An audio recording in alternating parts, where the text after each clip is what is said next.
تقدیر کیا ہے؟ ایک مرتبہ ایک کمزور جسم کا شخص حضرت علی رضی اللہ تعالیٰ عنہ کی خدمت میں حاضر ہوا اور آپ کے سامنے بیٹھ کر کمزور آواز میں کہنے لگا، حضرت رضی اللہ عنہ، مجھے تقدیر کے بارے میں بتائیے کہ اس کی حقیقت کیا ہے؟ اس سوال کے جواب میں حضرت علی رضی اللہ تعالیٰ عنہ نے فرمایا، یہ ایک تاریک راستہ ہے، تم اس پر نہیں چل سکو گے، اب مجھے تقدیر کے بارے میں بتا دیجیے۔ اس شخص نے دوبارہ اپنا سوال دہرایا، یہ ایک گہرا سمندر ہے، تم اس میں داخل نہیں ہو سکتے۔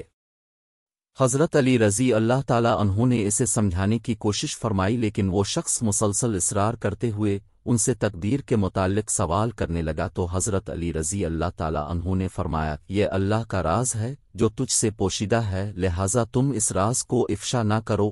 جب اس شخص کا اصرار مزید بڑھا اور اس نے ایک مرتبہ پھر حضرت علی رضی اللہ تعالیٰ عنہ سے تقدیر کے متعلق سوال کیا تو حضرت علی رضی اللہ تعالیٰ عنہ نے فرمایا، یہ سوال کرنے والے، یہ تو بتا کہ اللہ تعالیٰ نے تجھے اپنی منشا کے مطابق پیدا کیا یا تیری مرضی کے مطابق؟ اس نے عرض کیا کہ اللہ نے مجھے اپنی مرضی اور منشا کے مطابق پیدا کیا۔ چنانچہ حضرت علی رضی اللہ تعالیٰ عنہ نے فرمایا، تو بس پھر تجھے جس کام کے لیے چاہے استعمال کرے۔